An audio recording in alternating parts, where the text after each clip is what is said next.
Hey, Pastor Andrew here. Thank you so much for continuing to join us on this devotional series through the Gospel of Mark.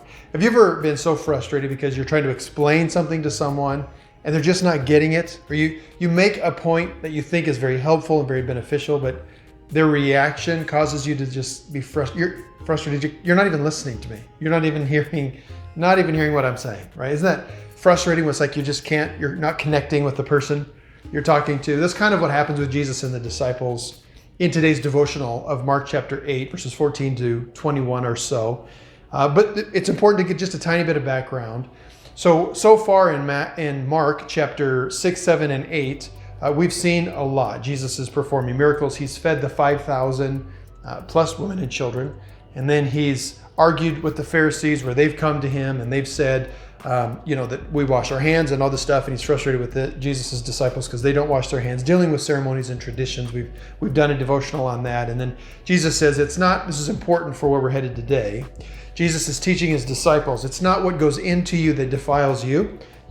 Foods that are clean or unclean or rituals that you perform, that doesn't actually make you righteous or clean, but it's what comes out of you that makes you defiled or unclean or unholy, we could say. And that is the pride and the strife and the jealousy and the greed. And he has a whole list in Mark chapter 7 of the stuff that comes out of our heart that we could say, yeah, unfortunately, I agree with those things on that list. I can identify with them. And so we see this interaction with the disciples. We see this interaction with the Pharisees. And then we're cruising through into Mark chapter 8, and we see that Jesus feeds the 4,000. This is a second miracle. Now, you may find some commentators that would say it's just a different description of the same account. And I suppose it's within the realm of possibility, but certainly within this conversation, Jesus says what we're going to be talking about today in verses 14 to about 21 or so. Jesus is going to say, don't you remember when I fed the 5,000 and the 4,000? So it kind of seems like they're two separate instances of a miracle where Jesus feeds a lot of people with very little food. So we see that he's once again just had an encounter with the Pharisees just before verse 14. And they have told him, we're looking for a sign. Everybody's hailing you as the Messiah. And again, remember, that's a loaded phrase, the Messiah, the Christ, this coming one, this anointed figure who's going to change everything and become the new King of Israel. And Israel will finally rule and reign over the world forever in peace and harmony. This is part of their expectation of the Jewish Messiah. And they're saying, everyone's saying you're the Messiah, prove it. We need to see a sign. We need to see a sign. And Jesus kind of rebukes them a little bit and says, you're not going to get a sign. A foolish and perverse generation, they're looking for a sign. They're always looking for the wrong things in the wrong time, or the wrong places, so to speak. And then we see that they decide to cross over the lake again. And here we are in verses 14 to 21. And this is one of those moments. I think of times with my kids a lot when I think of this. And then certainly I put myself in that place with God where I need to be challenged to grow. And hopefully you will as well. I'll make sense of that in just a second. But Jesus and his disciples get into a boat to cross over the lake, the Sea of Galilee. And so we see then Mark gives us a little bit of a commentary. He says, and they only brought one loaf of bread with them. They had forgotten to take food with them. And then Jesus says something. He says, watch out for the leaven or the yeast of the Pharisees, and watch out for the yeast and the leaven of Herod, which is a great other point as well. But watch out for the leaven and the yeast of the Pharisees. And that's powerful. And then all of a sudden, they begin to discuss with themselves, oh man, he's sort of giving us a veiled, sort of passive-aggressive rebuke or admonition because we have forgotten to bring food with us back over across the Sea of Galilee. Isn't that funny? So they're looking at their physical circumstances, thinking that Jesus is displeased with them because of something that they forgot to do. We forgot to bring the bread. We forgot to be prepared for our journey. And Jesus has to take a moment and he says, listen, it's almost like he's reading their thoughts again. And he says, listen, this is not what I'm talking about. I'm not talking about the fact that you forgot the bread. Forget about the bread, right? It's not about the bread.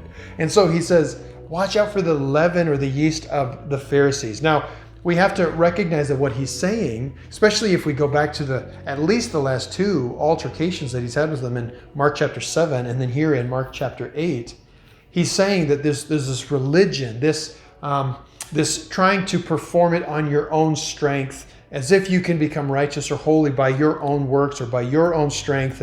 And that moves into this whole one up, one down relationship with other people because you're trying hard and you're observing the rules, but other people aren't observing the rules. So you're better than those people who aren't trying as hard as you are. It just religion and trying to unpack what it means to be a Pharisee as a stereotype or what it means to be religious. Man, that's a loaded phrase, right? It takes a long time to unpack that, but hopefully you'll chew on that and sort of meditate on that for a few minutes. The leaven of the Pharisees, the yeast of the Pharisees, it starts so small, but it will end up taking over your whole life. And then Jesus says, listen, guys, I'm telling you, we fed the 5,000, we fed the 4,000. It's not about the bread. Your physical needs are like sort of lower down on the list of concerns and priorities. Jesus is talking about your spiritual life. He's telling the disciples, I'm concerned for your spiritual life. And so I'm telling you this lesson. Watch out for the leaven of the Pharisees. And they just didn't get it. And I would imagine it would be something like Jesus saying, are you listening? And he kind of does. You have ears and you don't hear, you have eyes and you don't see. I think of conversations I've had with my kids. I have young children. And so we're at the stage where we're having these conversations of trying to build character. If they sneak a cookie or try to sneak a piece of candy or try to get away with something just to see if they can get away with it. And so then the conversation is, it's not about the cookie, right? It's not about the piece of candy. The problem is, or what we're working on here, or the reason you're getting disciplined is because of the character issue, right? It's like leaven. It's going to get in your heart. I don't think I've used that. That's probably a good analogy, but it's that leaven that gets into your heart and it builds sort of a character that says, if I can get away with it, then I will. And today it's cookies and candy, but as you become an adult, it's going to look different and it's going to become a lot more serious with higher stakes and bigger consequences if you have a character built or an attitude built of, I just want to see what I can get away with. And if I don't get caught, then it's okay. But you see, that's the problem. And that's kind of what, and they don't get it, obviously, because they're young. Sometimes they do, but they don't get it. So they're like, but I have to say, it's not about the cookie or it's not about the candy. You understand what I'm saying? And then I think the same thing in my relationship with God. And I challenge you today to do the same.